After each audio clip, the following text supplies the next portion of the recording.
Good morning. How are you? Fine. Thank you. प्यारे बच्चों, आज हम सभी आप लोगों के बीच में गद्य संकलन पाठ 1 पढ़ेंगे।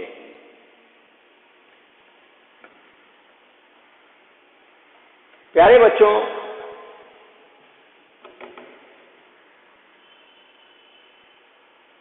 जब कोई माता पिता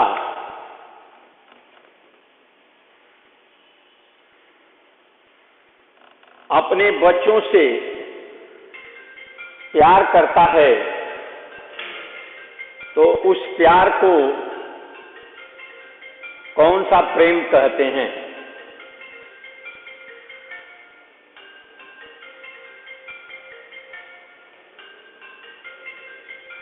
बहुत सुंदर उत्तर मिला, पुत्र प्रेम। तो आइए हम सभी पुत्र प्रेम नामक पाठ पढ़ेंगे। पुत्र प्रेम, इसको लिखने वाले, इसके लेखक प्रेमचंद जी हैं। प्रेमचंद जी का थोड़ा सा जीवन परिचय जानना आवश्यक है। हिंदी के कथा एवं उपन्यास सम्राट प्रेमचंद का जन्म उत्तर प्रदेश के वाराणसी के निकट लमही ग्राम में 31 जुलाई सन 1880 को हुआ था। इनका वास्तविक नाम धनपत राय था। ये उर्दू में नवाब राय के उपनाम से कहानियां लिखा करते थे। हिंदी में लेखन के लिए इन्होंने प्रेमचंद नाम का प्रयोग किया। प्रेमचंद बहुमुखी प्रतिभा के धनी थे। ये उपन्यासकार, कहानीकार, संपादक तथा निबंध लेखन के रूप में प्रतिष्ठित हुए। 8 अक्टूबर सन 1936 ईस्वी को इनका निधन हो गया। प्रेमचंद की प्रमुख रचनाएं हैं सप्तसरोज, लाल फीता, प्रेम पचीसी, प्रेम प्रसून, प्रेम तीर्थ, पंच प्रसून, कहानी संग्रह, सेवा सदन, गमन, गोदान, कर्मभूमि, रंगभूमि, निर्मला, सेवा सदन, प्रेमाश्रय, कायाकल्प, उपन्यास, संग्राम, करबला, प्रेम की बेदी, इनके नाटक। मुंशी प्रेमचंद की कहानियां बहुत ही सीख देती है। उन्होंने जो भी कहानी लिखा है वह समाज को सुधारने का काम किया है। इसीलिए प्रेमचंद की कहानियां, प्रेमचंद के नाटक का प्रस्तुतिकरण रंगमंच से हुआ करता है। उन्हीं की रचनाओं में से एक रचना पुत्र प्रेम आप लोगों के पुस्तक में दिया गया है। आइए हम सभी उसका अध्ययन करें। क्या हुआ इस कहानी में, किसको पुत्र प्रेम जागा उनका पुत्र प्रेम कैसा रहा, यह सारी बातें हम लोग अध्ययन करेंगे। कहानी में बाबू चैतन्य दास ने अर्थशास्त्र खूब पढ़ा था। चैतन्य दास नाम के एक व्यक्ति हैं और वो बहुत ही पैसे को महत्व देते हैं, इसीलिए उनके लिए लिखा गया है कि अर्थशास्त्र खूब पढ़े थे। व्यंग है और केवल पढ़ाई नहीं था, उसका यथा योग्य व्यवहार भी वे करते थे। पेशे से वे वकील थे। 2-3 गांव में उनकी जमींदारी भी थी, अच्छी खासी जमीन थी और रईस खानदान में थे, रईस थे। बैंक में भी वो कुछ रुपए रखे थे। यह सब उसी अर्थशास्त्र के ज्ञान का फल था।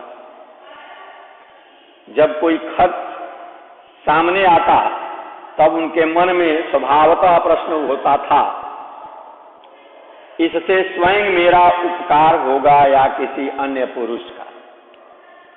जब भी उनको पैसा खर्च करने की बात आती थी तो वो सोच विचार में पड़ जाते थे कि इस पैसे को हम खर्च करें तो इससे मुझे फायदा होगा या नुकसान होगा। बहुत सोच विचार करते थे। यदि 2 में से किसी का कुछ भी उपकार न होता तो वे बड़ी निर्दयता से उस खर्च का गला दबा देते थे। अगर दोनों में किसी को फायदा नहीं होता था तो वह तुरंत ही उस खर्च को रोक देते थे, खर्च नहीं करते। व्यर्थ को वे विष के समान समझते थे। अर्थशास्त्र के सिद्धांत उनके जीवन स्तंभ हो गए थे। फजूल खर्च वो करना नहीं चाहते थे। चैतन्य दास के 2 पुत्र थे। बड़े का नाम प्रभुदास था और छोटे का शिवदास। दोनों कॉलेज में पढ़ते थे। उनमें केवल एक श्रेणी का अंतर था। दोनों ही चतुर, होनहार नवयुवक थे, किंतु प्रभुदास पर पिता का स्नेह अधिक था।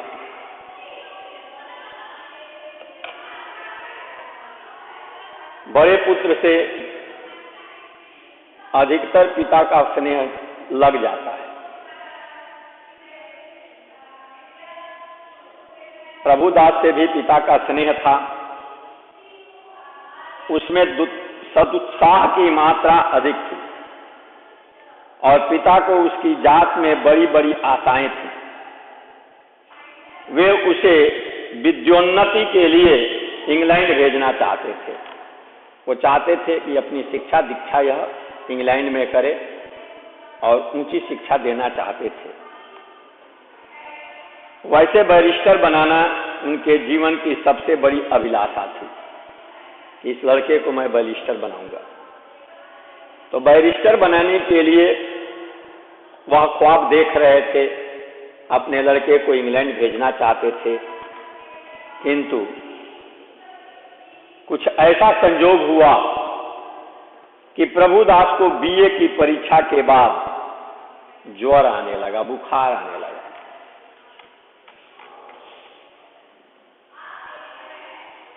मनवांछित फल हर व्यक्ति को मिल नहीं पाता है। उनकी इच्छाएं अपनी थी, लेकिन प्रभु को वह मंजूर नहीं था। प्रभु कुछ और करना चाहते थे। वैसा ही हुआ। ईश्वर के आगे व्यक्ति कुछ भी नहीं है, तुच्छ है। उस होनहार बालक को बुखार आने लगा और क्षेत्र के डॉक्टरों की दवा चलने लगी। 1 मास तक नित्य डॉक्टर साहब आते रहे, पर ज्वर में कमी नहीं हुई। लगातार 1 महीना दवा चला, डॉक्टर आते थे, दवा देते थे, चले जाते थे, परंतु उस लड़के के बुखार में कोई कमी नहीं होती थी। दूसरे डॉक्टर का इलाज होने लगा, पर उसकी भी कुछ दवा लाभ नहीं की। प्रभुदास दिनों दिन क्षीण होता चला जा रहा था, उसके वजन घटते जा रहे थे, शरीर दुबली होती जा रही थी, भूख नहीं लगती थी, पैर कांप रहा था, कमजोरी बढ़ती जा रही थी, उठने बैठने की शक्ति तक न रही। यहाँ तक कि परीक्षा में प्रथम श्रेणी में उत्तीर्ण होने का शुभ संवाद सुनकर भी उसके चेहरे पर हर्ष का कोई चिन्ह नहीं दिखाई दिया। प्यारे बच्चों, जब व्यक्ति का शरीर शिथिल हो जाता है तो चाहे वह हर्ष हो या विषाद हो, दोनों चीजें उसको भाती नहीं है, अच्छी नहीं लगती, क्योंकि शरीर से ही मैं शिथिल होता जा रहा हूं। तो चाहे प्रथम श्रेणी का रिजल्ट आवे, चाहे फेल का रिजल्ट आवे, उससे कोई फायदा है नहीं। उसको भी अपनी प्रथम श्रेणी का रिजल्ट सुनकर के कोई प्रसन्नता नहीं होती। वह सदैव गहरी चिंता में डूबा रहता था। जिसके प्राण खतरे में हो वह सब शुद्ध बुद्ध खो देता है और चिंता में पड़ा रहता है कि पता नहीं मैं रहूं न रहूं इस दुनिया में तब तक, पता नहीं क्या होगा, चिंता बनी रहती है। उसे अपना जीवन बोझ सा लगने लगता है। एक रोज चैतन्य दास ने डॉक्टर साहब से पूछा, यह क्या बात है कि 2 महीने हो गए और अभी तक दवा का कोई असर नहीं हुआ? डॉक्टर साहब ने संदेहजनक उत्तर दिया, मैं आपको संशय में नहीं डालना चाहता, मेरा अनुमान है कि यह ट्यूबरक्लोसिस है, तपेदिक, टीबी की बीमारी। डॉक्टर ने कहा कि मैं कोई जांच, घर में जांच तो नहीं कराया, लेकिन मेरा अनुमान है इसका सेहत गिरता जा रहा है, वजन घटता जा रहा है, बुखार नहीं छोड़ रहा है, इसका मतलब है कि इसको टीबी की बीमारी है, ट्यूबरक्लोसिस, तपेदिक। चैतन्य दास ने व्यग्र होकर कहा, तपेदिक हो गया? डॉक्टर कहा, जी हां, उसके सभी लक्षण दिखाई देते हैं, इसलिए मुझे विश्वास हो रहा है कि इसको तपेदिक हो गया। चैतन्य दास ने अविश्वास के भाव से कहा, मानो उन्हें कोई विस्मयकारी बात सुन पड़ी हो, तपेदिक हो गया? क्योंकि उस समय तपेदिक की बीमारी लाइलाज थी। जैसे आज कोरोना बीमारी का कोई इलाज नहीं मिल रहा है, उसी तरह से पहले टीबी की बीमारी का इलाज नहीं था। लोग परेशान थे।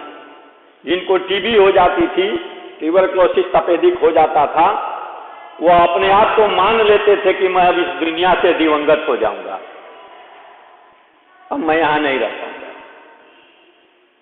अपने आप को मरा मान लेते थे, सारे ख्वाब छोड़ देते। डॉक्टर ने खेद प्रकट करते हुए कहा, यह रोग बहुत ही गुप्त रीति से शरीर में प्रवेश करता है। चैतन्य दास ने कहा, मेरे खानदान में तो यह रोग किसी को नहीं था। डॉक्टर कहते हैं, संभव है मित्रों से इसके जन्म कीटाणु मिले हों, आप निश्चिंत अपने घर पर बैठे हैं और सोच रहे हैं कि मैं अपने घर में हूं, मुझे बीमारी कैसे पकड़ेगी कोरोना।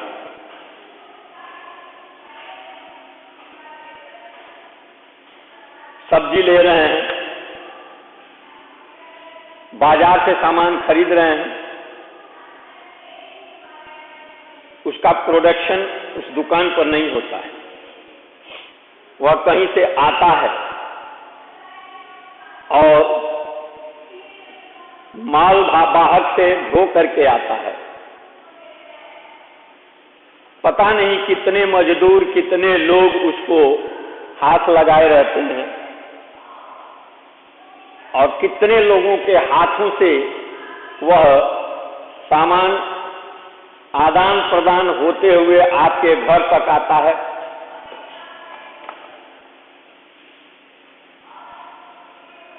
और उस सामान को जो आप भी हाथ लगाते हैं,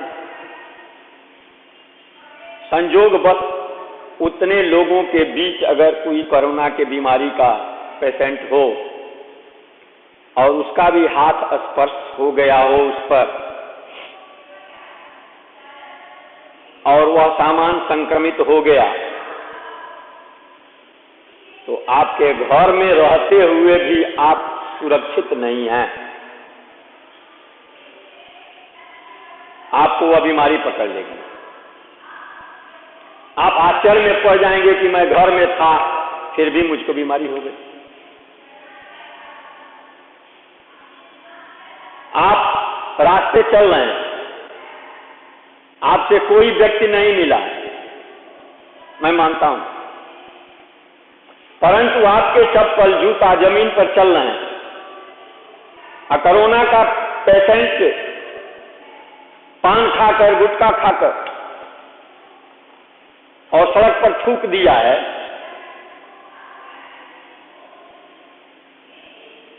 और आपके पैर उसके थूके हुए जगह पर पड़ गया और आप अपने जूते चप्पल को पहने हुए अपने घर में प्रवेश कर गए और आपके घर में पोछा लगाने वाला या छोटे छोटे बच्चे उस फर्श पर हाथ रख दिए, खेल रहे हैं, तो वो संक्रमित हो जाएंगे। आप तो कहेंगे कि मैंने तो अपना हाथ सैनिटाइजर कर रहा था, मैंने तो कहीं किसी से बात भी नहीं किया, किसी से हाथ भी नहीं मिलाया, फिर मेरे घर ये बीमारी कैसे आ गई? तो वैसे आ गई। डॉक्टर भी कहता है कि भाई साहब, यह गुप्त रीति से, चुपके से ये बीमारी आती है, हवा में घूमती है, मरीज खांसता है, छींकता है, बोलता है, हाँफता है, तो उसके कीटाणु हवा में उड़ते हैं और हम हवा में सांस लेते हैं, तो वह हम कीटाणु मेरे शरीर में प्रवेश कर जाएंगे, हम देखेंगे भी नहीं और कीटाणु मेरे अंदर आ जाते हैं और हमको रोगग्रस्त कर लेते हैं। चैतन्य दास भी बड़े चिंतित हो जाते हैं और चिंतित होकर के कहते हैं कि आखिर मुझे करना क्या चाहिए, मैं अब क्या करूं? डॉक्टर ने कहा दवा करते रहिए, अभी फेफड़ों तक असर नहीं गया। ट्यूबरक्लोसिस की बीमारी कई अंगों पर अपना छाप छोड़ती है। मस्तिष्क में हो जाएगा तो ब्रेन ट्यूबर कहते हैं, हड्डियों में हो जाएगा तो बोन ट्यूबर कहते हैं, और फेफड़े में हो जाता है तो लंग्स ट्यूमर कहते हैं।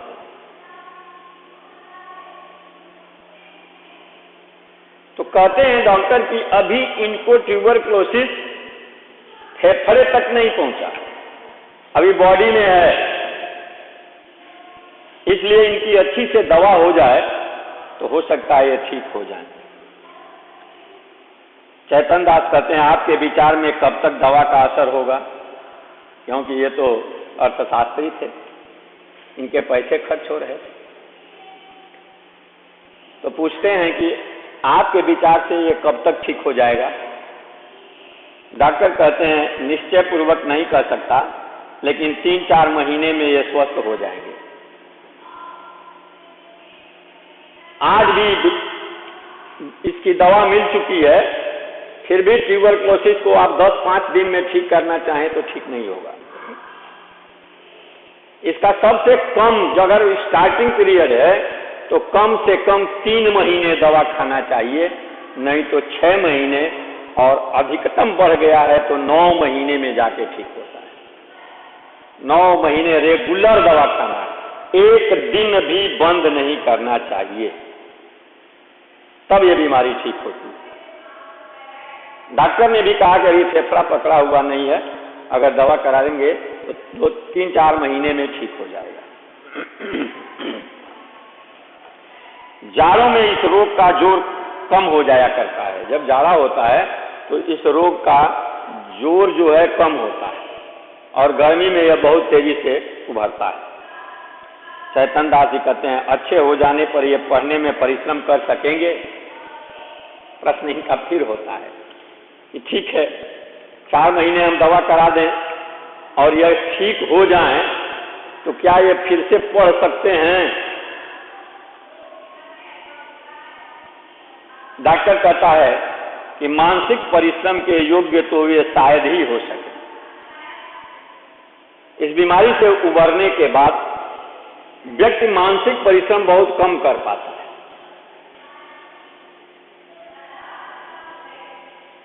दिमाग सुस्त हो जाता है, इसलिए ये शायद ही मानसिक परिश्रम कर पाए। चैतन्य दास कहते हैं किसी सेनेटोरियम में भेज दूं तो कैसा हो। सेनेटोरियम माने होता है पहाड़ी स्वास्थ्यालय। तो किसी पहाड़ पर, निर्जन स्थान पर जो हॉस्पिटल हो, वहां पर इनको भेज दूं तो कैसा रहेगा? डॉक्टर ने कहा कि बहुत ही उत्तम होगा, क्योंकि टीबी के पेशेंट के लिए स्वस्थ हवा की जरूरत होती है। किसी बागीचा में जाकर के एकांत में अगर वह पेशेंट रहे तो और दवा चले तो वो जल्दी ठीक होता है। पहाड़ पर जाकर के रहे तो शुद्ध हवा मिलती है और दवा चलती है तो वह जल्दी ठीक हो जाता है।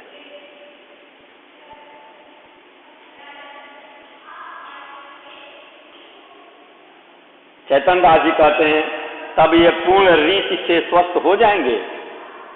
फिर इनको संदेह होता है, क्योंकि इनका लक्ष्य तो पैसा है। तब ये कहते हैं कि क्या वो तब वहां जाने पर पूर्ण रूप से स्वस्थ हो जाएंगे? डॉक्टर कहता है हो सकते हैं, लेकिन इस रोग को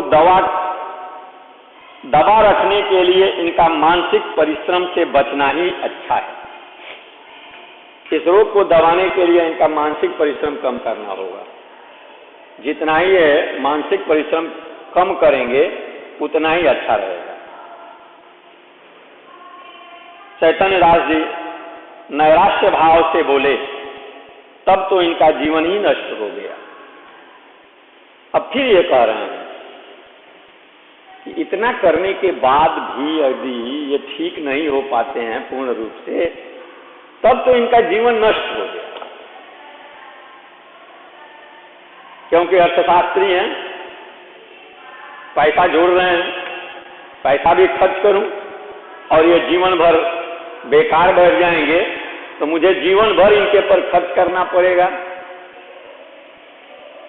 और वह सब व्यर्थ हो जाएगा, मेरा पैसा सब व्यर्थ हो जाएगा। इसलिए निराश भाव से बोल रहे हैं। गर्मी बीत गई, बरसात के दिन आए, प्रभुदास की दशा दिनों दिन बिगड़ती गई। वह पड़े पड़े बहुधा इस रोग पर की गई बड़े बड़े डॉक्टरों की व्याख्याएं पढ़ा करता था। क्योंकि पढ़ा लिखा लड़का होनहार था, तो वह इस बीमारी के बारे में पुस्तकों में सोए सोए पढ़ रहा था। उनके अनुभवों से अपनी अवस्था की तुलना किया करता। पहले कुछ दिनों तक तो वह स्थिर चित्त सा हो गया था। 2-4 दिन भी दशा संभली रहती तो पुस्तकें देखने लगता और विलायत यात्रा की चर्चा करता।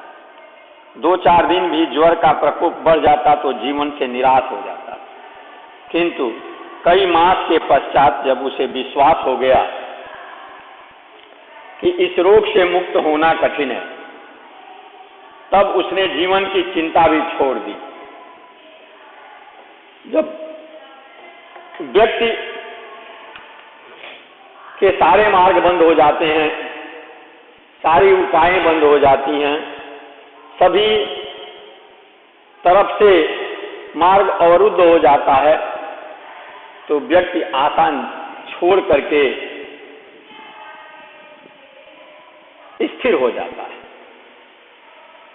और यह सोचने लगता है कि मेरे भाग्य में ही वह नहीं था। उसने भी इसी तरह से सोचा कि अब मेरा जीवन बचना मुश्किल है, इसलिए अब सोच विचार करने की जरूरत नहीं है, दवा ववा कराने के लिए कहीं जाने की जरूरत नहीं है, पथ्यापथ्य का विचार न करता।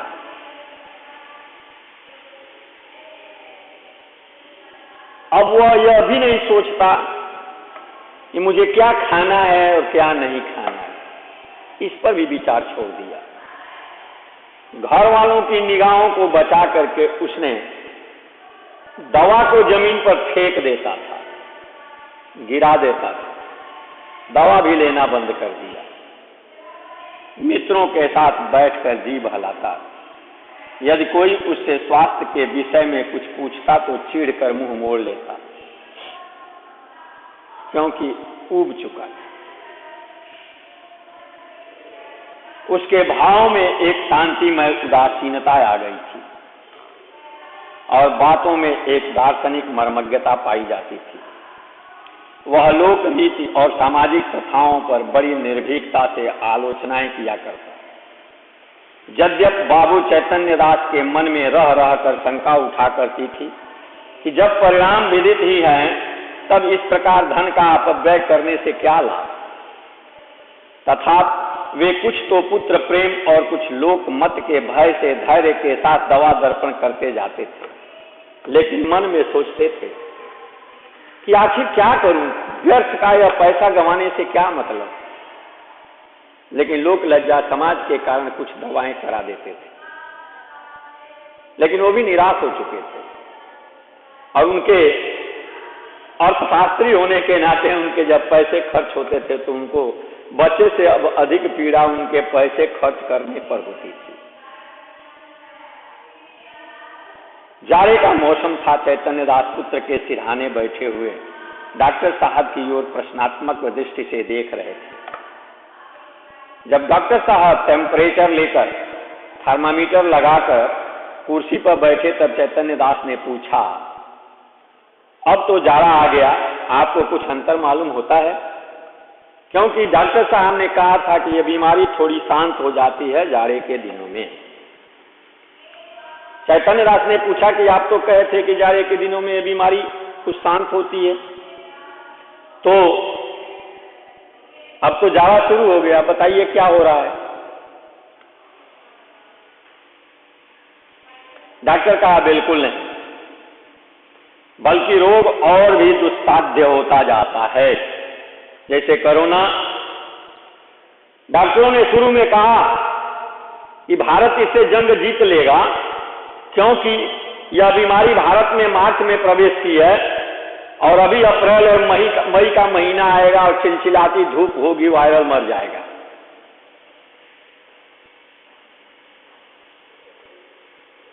लेकिन ऐसा कुछ नहीं हुआ, वो और तेजी से बढ़ता जा रहा है और आज स्थिति 56,000 तक पहुंच पार कर गई है। उसी तरह से डॉक्टर ने भी कहा कि ऐसा कुछ नहीं है, यह और दुसाध्य होता जाता है और बढ़ता गया। चैतन्य दास ने कठोर स्वर में पूछा, तब आप लोग क्यों मुझे इस भ्रम में डाले हुए थे कि जाड़े में अच्छे हो जाएंगे? क्यों आप हमको बाध्य किए हुए थे और समझा रहे थे कि जाड़े में ठीक हो जाएंगे तो गर्मी में ठीक हो जाएंगे? मेरे पैसे खर्च होते गए। इस प्रकार दूसरों की सरलता का उपयोग करना अपना मतलब साधने का साधन हो उसे सज्जनता कदापि नहीं कह सकते।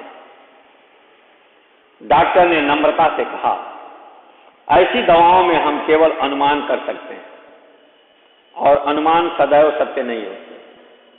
डॉक्टर कभी गारंटी नहीं दे सकता है कि मैं ठीक कर दूंगा। डॉक्टर से ये पूछने पर कि यह क्या डॉक्टर साहब ये ठीक हो जाएंगे, डॉक्टर कहता है आप धैर्य रखिए, मैं प्रयास कर रहा हूं। क्योंकि डॉक्टर अपने पर्ची पर सबसे पहले आर लक्ष्य लिखता है। आर्य ईश्वर को सामने रखकर तब वो दवा लिखता है।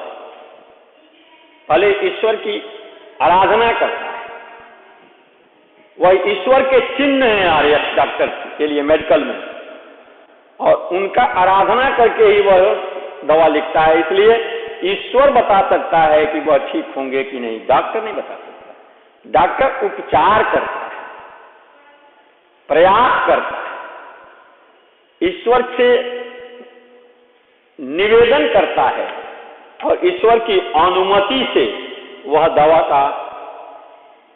चलाता है। आपको जरबारी अवश्य हुई, पर मैं आपको विश्वास दिलाता हूं कि मेरी इच्छा आपको भ्रम में डालने की नहीं थी। आपको कुछ परेशानी है, आपको कष्ट हुआ, लेकिन मेरे मन में यह नहीं था कि मैं आपको परेशानी में डालूं। इसलिए मेरा कोई गलत उद्देश्य नहीं था।